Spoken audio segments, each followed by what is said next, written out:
Hey, what's up guys? It's Shay here and welcome back to Financial Freedom Lab.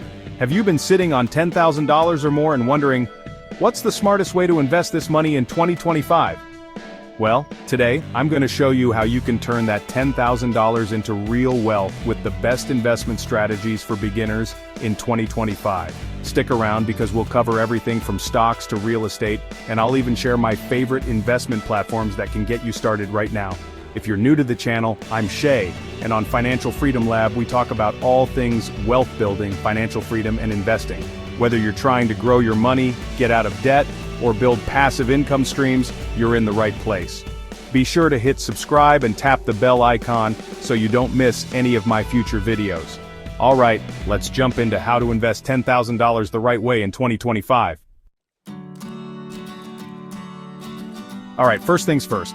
If you're new to investing, one of the best ways to grow your $10,000 is by investing in index funds or ETFs, exchange-traded funds. Now I know that might sound complicated, but trust me, it's actually one of the simplest and most effective ways to get started. Why it works. Index funds track the performance of a specific market index like the S&P 500, which is made up of 500 of the largest companies in the US. So when the market grows, your investment grows too, automatically. How to get started. You can use platforms like Vanguard or Fidelity, which offer low-cost funds with minimal fees. I personally love using M1 Finance because they let you set up automated investments and you can start with just $100. Affiliate link. Pro tip. If you're looking for growth over time, diversification is key. With index funds and ETFs, you're spreading your risk across multiple companies, which reduces the potential for big losses. If you haven't checked out M1 Finance, I'll leave my link below for you to sign up and start investing today. Next up, let's talk about real estate. Real estate has always been one of the best ways to build wealth, but I know it's not always realistic for beginners to buy property. That's where real estate crowdfunding comes in. How it works. With Fundrise or Realty Mogul, you can invest as little as $500 in real estate projects.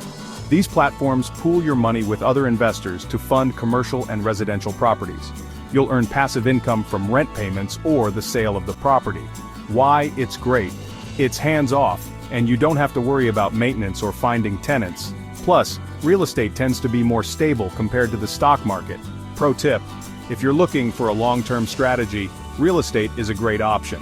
I've personally seen my Fundrise portfolio grow by about 8 to 10% per year. Check out Fundrise with my link below, and you can start investing in real estate today without owning a single property. If you're looking for something that pays you while you sleep, dividend stocks should definitely be on your radar. What are dividend stocks? These are stocks that pay you a portion of their profits regularly, usually quarterly. The best part? You can reinvest those dividends to buy more shares, which leads to compounding growth. Top stocks to look at. Companies like Coca-Cola, Johnson & Johnson, and Apple pay dividends to their shareholders. If you invest $10,000 in dividend-paying stocks, you could earn anywhere from $200 to $300 per year in passive income. How to get started. You can use platforms like Robinhood, M1 Finance, or Charles Schwab to start investing in dividend stocks. I recommend using Robinhood if you're just starting out because they have zero commission fees and make it easy to buy and sell stocks. You can start with just a few $100s